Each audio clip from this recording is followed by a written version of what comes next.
রাসূল পাক সাল্লাল্লাহু আলাইহি ওয়াসাল্লামের জন্মের দিন সুবহে সাদিকের সময় বিবি আমেনা তার ঘরের মধ্যে সম্পূর্ণ একা ছিলেন।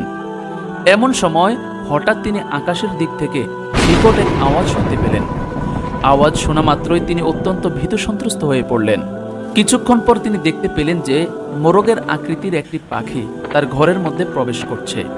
অতঃপর পাখিটি তার একটি পলক দিয়ে বিবি আমেনার মাথায় স্পর্শ করতে লাগলো এবং বিবি আমেনার মুখে কিছু মিষ্টি জাতীয় জিনিস তুলে দিল, যার কারণে বিবি আমেনার মন থেকে সমস্ত ভয়ভীতি দূর হয়ে গেল এবং তিনি বেশ আরাম বোধ করতে লাগলেন। অতঃপর পাখিটি সেখান থেকে বিদায় গ্রহণ করল। পাখিটি চলে যাওয়ার পর হঠাৎ একজন সুন্দর যুবক বিবি আমেনার ঘরে প্রবেশ করলেন। তার হাতে ছিল একটি শরবতের পেয়ালা। যুবকটি বিবি আমেনাকে বলল, হে আমেনা, আপনি এই শরবতটি পান করুন।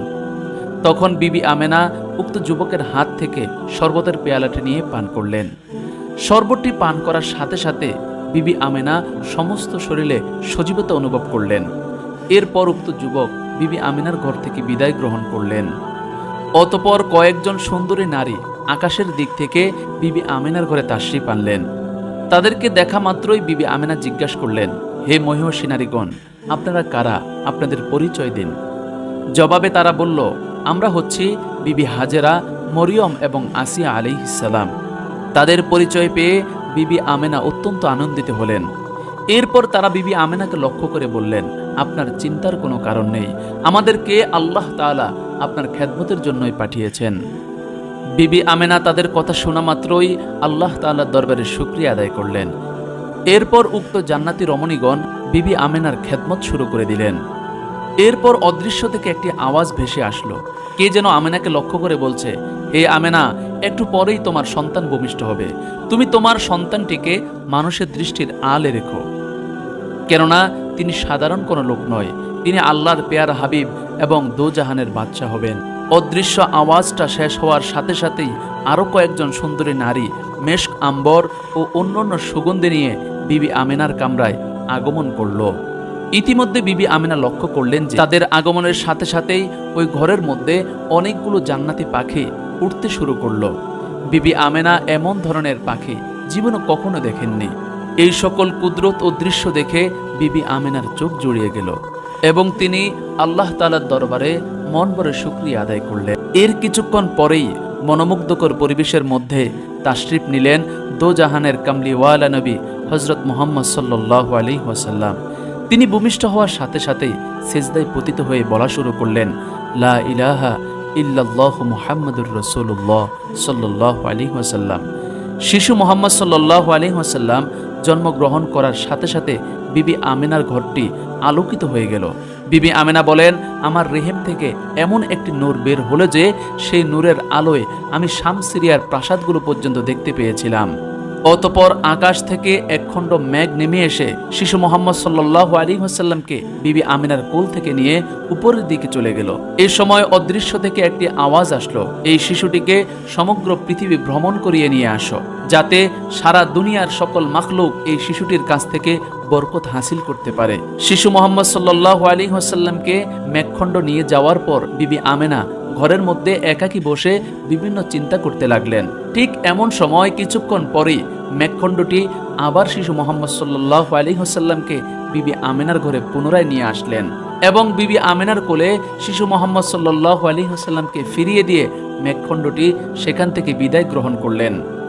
এরপর বিবি আমেনার ঘরে তিনজন জান্নাতি সুদর্শন যুবক প্রবেশ করল, যাদের একজনের হাতে ছিল স্বর্ণের একটি পানির কলসি, দ্বিতীয় জনের হাতে ছিল একটি জান্নাতি আংটি এবং তৃতীয় জনের হাতে ছিল একটি রেশমি কাপড়ের টুকরা। প্রথম ব্যক্তি বিবি আমেনার কোল থেকে শিশু মুহাম্মদ সাল্লাল্লাহু আলাইহি ওয়াসাল্লামকে নিয়ে সুন্দরভাবে গোসল করিয়ে দিলেন। অতঃপর দ্বিতীয় ব্যক্তি তার হাতে থাকা জান্নাতি আংটি দ্বারা শিশু মুহাম্মদ সাল্লাল্লাহু আলাইহি ওয়াসাল্লামের দুই কাঁধের মাঝে মোহরে নবুয়ত দ্বারা সিল দিয়ে দিলেন এবং তৃতীয় ব্যক্তি শিশু মুহাম্মদ সাল্লাল্লাহু আলাইহি ওয়াসাল্লামকে উক্ত রেশমি কাপড় দ্বারা পেঁচিয়ে দিলেন এবং পুনরায় তাকে বিবি আমেনার কোলে অর্পণ করলেন। তারা শিশু মুহাম্মদ সাল্লাল্লাহু আলাইহি ওয়াসাল্লামকে বিবি আমেনার কোলে অর্পণ করার পর তাদের মধ্য থেকে একজন শিশু মুহাম্মদ সাল্লাল্লাহু আলাইহি ওয়াসাল্লামের কানের কাছে গিয়ে আস্তে আস্তে বলতে লাগলেন, হে আল্লাহর হাবিব সাল্লাল্লাহু আলাইহি ওয়াসাল্লাম, আপনি আল্লাহ তাআলার শ্রেষ্ঠ ও সর্বশেষ নবী। যে আপনার উপর ঈমান আনবে সে দুনিয়া ও আখিরাতে উভয় জাহানে কল্যাণ ও মুক্তি লাভ করবে। পক্ষান্তরে যে আপনার বিরোধিতা করবে সে চিরস্থায়ী জাহান্নামী হয়ে যাবে। এই কথাগুলো বলার পর উক্ত যুবকগণ বিবি আমিনার ঘর থেকে বিদায় গ্রহণ করলেন। এদিকে হযরত মুহাম্মদ সাল্লাল্লাহু আলাইহি ওয়াসাল্লামের দাদা আব্দুল মুত্তালিব তার ঘরের মধ্যেই বসা ছিলেন। হঠাৎ তিনি একটি উচ্চ আওয়াজ শুনতে পেলেন। আওয়াজ শোনার পরেই তিনি ঘর থেকে বাইরে বের হয়ে আসলেন এবং আকাশের দিকে তাকিয়ে দেখলেন যে ফেরেশতাগণ আল্লাহ তাআলার তাসবিহ পাঠ করছেন এবং আশপাশে যত মূর্তি ছিল সকল মূর্তিগুলো জমিনে লুটিয়ে পড়ে গড়াগড়ি খাচ্ছে। এই অবস্থা দেখে আব্দুল মুত্তালিব অত্যন্ত চিন্তিত হয়ে পড়লেন। ঠিক এমন সময় সে আকাশ থেকে একটি গায়েবী আওয়াজ শুনতে পেলেন। কে যেন বলছিল, হে দুনিয়াবাসী, এইমাত্র আল্লাহ তাআলার আখির নবী দুনিয়াতে তাশরিফ নিয়েছেন, যার কারণে পৃথিবীতে এমন অলৌকিক ঘটনা দেখা যাচ্ছে। এই আওয়াজ শোনার পর আব্দুল মুত্তালিব খানায় কাবার উদ্দেশ্যে রওনা করলেন এবং খানায় কাবার কাছে গিয়ে দেখলেন যে খানায় কাবা থরথর করে কাঁপছে। আব্দুল মুত্তালিব আবারও ভীত সন্ত্রস্ত হয়ে পড়লেন। এমন সময় তিনি আরেকটি গায়েবী আওয়াজ শুনলেন। কে যেন গায়েব থেকে ডাক দিয়ে বলছে, হে কুরাইশের সর্দার আব্দুল মুত্তালিব, তুমি ভীত হয়েও না, তোমার ভীত হওয়ার কোনোই কারণ নেই। গায়েব থেকে এমন সান্ত্বনা পেয়ে আব্দুল মুত্তালিবের চিন্তা একটু কমল। এরপর আব্দুল মুত্তালিব সেখান থেকে বিবি আমেনার খোঁজ নেওয়ার জন্য তার ঘরের উদ্দেশ্যে রওনা করলেন। তিনি আমেনার ঘরের কাছে গিয়ে দেখতে পেলেন যে কতগুলো সুন্দর পাখি আমেনার ঘরের চারপাশে ঘোরাঘুরি করছে এবং একখণ্ড মেঘমালা বিবি আমেনার ঘরের উপর ছায়াদান করছে। আর বিবি আমেনার ঘর থেকে মেশক আম্বরের গ্রান বের হয়ে চতুর্দিক মোহিত করে তুলছে। এই অবস্থাগুলো দেখে আব্দুল মুত্তালিব অত্যন্ত আশ্চর্যিত হয়ে পড়লেন এবং তিনি বিবি আমেনার দরজার কাছে গিয়ে উপস্থিত হলেন এবং দরজার ফাঁক দিয়ে বিবি আমেনাকে এক নজর দেখা মাত্রই বলা শুরু করলেন, হে আমেনা, তোমার কপালে এতদিন যে নূর দেখছিলাম, আজকে তো সে নূর দেখছি না, তোমার নূর কোথায় হারিয়ে গেল? বিবি আমেনা তখন জবাব দিল, আব্বাজি, যে নূর আপনি আমার কপালে দেখছিলেন সে তো আমার নূর নয়, যার নূর সে আমার রেহেম থেকে দুনিয়াতে তাশরিফ নিয়েছে, এজন্যই আপনি আমার কপালে সে নূর দেখছেন না। আমার সেই নূর আর কেউ নয়, আপনার প্রিয় নাতি শিশু মুহাম্মদ সাল্লাল্লাহু আলাইহি ওয়াসাল্লাম। অতঃপর বিবি আমেনা আব্দুল মুত্তালিবের জন্য তার রুমের দরজা খুলে দিলেন। দরজা খুলে দেওয়ার পরপরই আব্দুল মুত্তালিব বিবি আমেনার ঘরে প্রবেশ করলেন এবং শিশুনবী হযরত মুহাম্মদ সাল্লাল্লাহু আলাইহি ওয়াসাল্লামকে এক নজর দেখা মাত্রই তার অন্তরাত্মা জুড়িয়ে গেল। অতঃপর তিনি শিশু মুহাম্মদ সাল্লাল্লাহু আলাইহি ওয়াসাল্লামকে কোলে উঠিয়ে নিলেন এবং তার কপালে শত সহস্র আদর করতে লাগলেন। এরপর আব্দুল মুত্তালিব শিশুনবী মুহাম্মদ সাল্লাল্লাহু আলাইহি ওয়াসাল্লামকে নিয়ে খানায় কাবার দিকে রওনা করলেন এবং তাকে কোলে নিয়ে কাবাঘর তাওয়াফ করলেন। তাওয়াফ শেষ করার পর শিশুনবী মুহাম্মদ সাল্লাল্লাহু আলাইহি ওয়াসাল্লামকে তার মায়ের নিকট পৌঁছে দিলেন। এরপর আব্দুল মুত্তালিব উট জবাই করে মানুষকে দাওয়াত করে খাওয়াতে লাগলেন এবং নবীজির আগমনে আনন্দ প্রকাশ করতে লাগলেন। খাওয়া দাওয়া শেষ হলে এক ব্যক্তি আব্দুল মুত্তালিবের কাছে গিয়ে বলল, হে আব্দুল মুত্তালিব, তুমি কি ভেবে তোমার নাতির নাম মোহাম্মদ রেখেছ? আব্দুল মুত্তালিব জবাব দিল, মোহাম্মদ নামের অর্থ প্রশংসিত। আমি চাই আমার এই নাতি সারা পৃথিবীর মাঝে প্রশংসিত হয়ে থাকুক, এজন্যই আমি তার নাম মোহাম্মদ রেখেছি। এদিকে আরবের রীতি অনুযায়ী শিশুনবী মুহাম্মদ সাল্লাল্লাহু আলাইহি ওয়াসাল্লামের জন্য একজন দুধমাতার প্রয়োজন ছিল, কিন্তু কোথায়ও কোনো দুধমাতার খোঁজ পাওয়া যাচ্ছিল না। তাই কিছুদিন আবু লাহাবের দাসী সুয়াইবা শিশুনবী হযরত মুহাম্মদ সাল্লাল্লাহু আলাইহি ওয়াসাল্লামকে দুধ পান করালেন। এর কিছুদিন পরেই তাইফের বনু সাদ গোত্রের মহিলারা নবজাতক দুগ্ধপোষ্য শিশুর খোঁজে মক্কার উদ্দেশ্যে রওনা করল। তারা মক্কায় পৌঁছেই তাদের পছন্দ মতো শিশু নির্বাচন করতে লাগলো। তাদের মাঝে অনেকে এসে মুহাম্মদ সাল্লাল্লাহু আলাইহি ওয়াসাল্লামের কাছে হাজির হলো, কিন্তু শিশুনবী মুহাম্মদ সাল্লাল্লাহু আলাইহি ওয়াসাল্লাম এতিম হওয়ায় তাকে কেউ গ্রহণ করলো না, কারণ তাকে দুধ পান করালেও কোনো ভালো উপঢৌকন পাওয়া যাবে না। এক কথায় শিশুনবী মুহাম্মদ সাল্লাল্লাহু আলাইহি ওয়াসাল্লামকে সবাই অবজ্ঞা করে সেখান থেকে চলে গেল। এদিকে বিবি হালিমা রাদিয়াল্লাহু তাআলা আনহা তার স্বামীর কাছে ছিলেন। তিনি গরিব হওয়ার কারণে ধনী ফ্যামিলির কোনো শিশুই তিনি পেলেন না, কারণ সবাই ভাবছিল তার কাছে সন্তান দিলে সন্তানের অযত্ন হবে। বিবি হালিমা রাদিয়াল্লাহু তাআলা আনহা কোনো শিশু না পেয়ে তার স্বামীকে লক্ষ্য করে বলল, আমরা কি খালি হাতেই ফিরে যাব?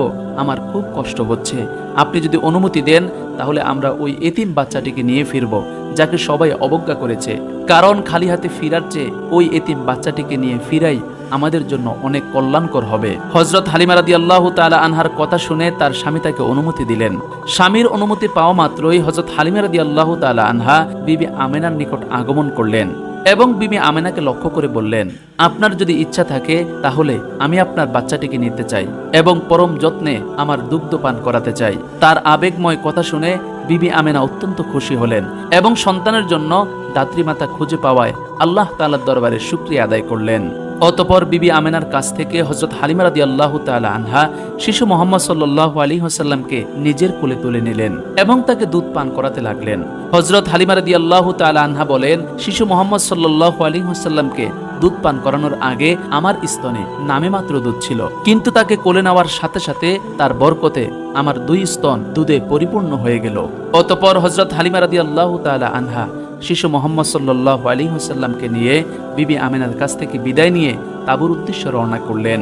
তারা তাদের তাঁবুর কাছে পৌঁছে আশ্চর্য হয়ে গেলেন, কারণ তাদের তাঁবুর সামনেই ছিল তাদের দুর্বল উটনীটি।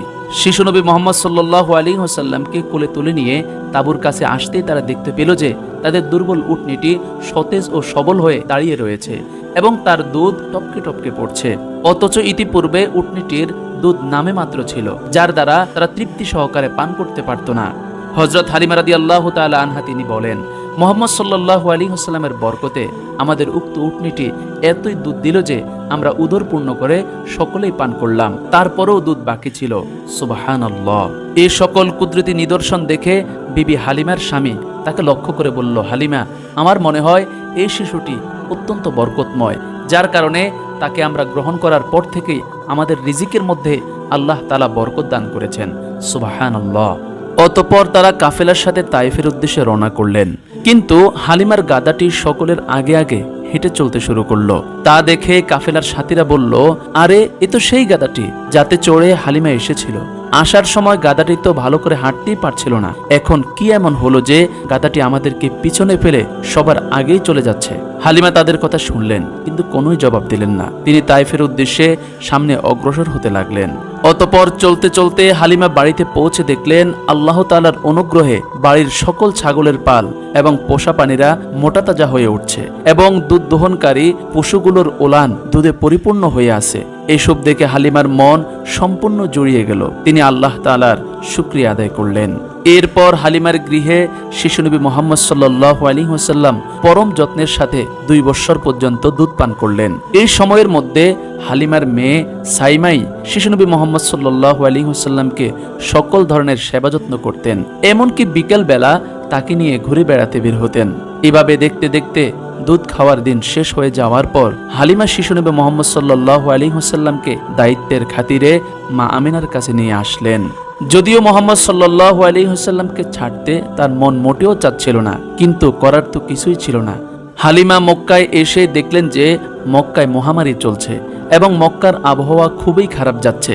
এই অবস্থা দেখে হালিমা বিবি আমেনাকে লক্ষ্য করে বললেন, প্রিয় বোন, আমার ভয় হচ্ছে মক্কার এই খারাপ আবহাওয়ায় মুহাম্মদকে রেখে দিলে তার কোনো ক্ষয়ক্ষতি হতে পারে। সে কথা বিবেচনা করে আমি আপনার নিকট একটি অনুরোধ করতে চাই। যদি আপনার অনুমতি থাকে তাহলে মুহাম্মদকে আমার কাছে আরো কিছুদিন রাখতে চাই। মক্কার আবহাওয়া ভালো হলেই আমি তাকে আপনার কাছে পৌঁছে দেব। বিবি হালিমা বারবার অনুরোধ করার কারণে মা আমিনা রাজি হয়ে গেলেন এবং বিবি হালিমার কাছেই তাকে আবার সুফর্দ করলেন। শিশু মুহাম্মদ সাল্লাল্লাহু আলাইহি ওয়াসাল্লামকে নিজের কাছে আরো কিছুদিন রাখা যাবে এমন অনুমতি পেয়ে বিবি হালিমা অত্যন্ত খুশি হলেন। এরপর হালিমা তাকে তার বাসায় নিয়ে গেলেন এবং পরম যত্নে আদর স্নেহ করে আগলে রাখতে লাগলেন। একদা শিশুনবী মুহাম্মদ সাল্লাল্লাহু আলাইহি ওয়াসাল্লাম তার দুধ ভাই আব্দুল্লাহর সাথে মাঠে খেলাধুলা করছিলেন। তখন হঠাৎ কয়েকজন ফেরেশতা মুহাম্মদ সাল্লাল্লাহু আলাইহি ওয়াসাল্লামের নিকট আগমন করলো এবং তাকে চিৎ করে শুইয়ে দিল। অতঃপর তার বুক চিরে সেখান থেকে তার হৃৎপিণ্ডটি বের করে জমজমের পানি দিয়ে ধুয়ে তা পুনরায় জায়গা মতো স্থাপন করে দিল। এই দৃশ্য দেখে দুধ ভাই আব্দুল্লাহ অনেক ভয় পেয়ে গেল এবং সে দৌড়ে হালিমার কাছে এসে বলল, আম্মাজান, ভাইকে কারা যেন হত্যা করে ফেলেছে। আব্দুল্লাহর মুখে এ কথা শোনা মাত্রই বিবি হালিমার মাথার উপর যেন আকাশ ভেঙে পড়ল। সে আর কাল বিলম্ব না করে দৌড়ে মাঠে গিয়ে উপস্থিত হলো। লক্ষ্য করে দেখলো শিশুনবী মোহাম্মদ সাল্লাল্লাহু আলাইহি ওয়াসাল্লাম ভয় বিপন্ন অবস্থায় এক কোণে একটি পাথরের উপর বসা রয়েছেন। হালিমা তার কাছে গিয়ে জিজ্ঞাসা করলো, বাবা তোমার কি হয়েছে? আমার নিকট খুলে বলো, কোনো ভয় পাবে না। শিশুনবী মোহাম্মদ সাল্লাল্লাহু আলাইহি ওয়াসাল্লাম তারপরেও ভয়ে ভয়ে সবকিছু খুলে তার নিকট বর্ণনা করলেন। সকল বর্ণনা শুনে বিবি হালিমা সে নিজেও ভয় পেয়ে গেলেন। এরপর হালিমা তাকে তার বাসায় নিয়ে গেলেন। এরপর থেকে বিবি হালিমা সব সময় আতঙ্কিত হয়ে থাকতেন, কেউ না জানে শিশু মোহাম্মদ সাল্লাল্লাহু আলাইহি ওয়াসাল্লামের কোনো ক্ষতি করে ফেলে। অতঃপর হালিমা রাদিয়াল্লাহু তাআলা আনহা পরিস্থিতি বিবেচনা করে বাধ্য হয়েই শিশু মোহাম্মদ সাল্লাল্লাহু আলাইহি ওয়াসাল্লামকে আমেনার কাছে ফিরিয়ে দিলেন।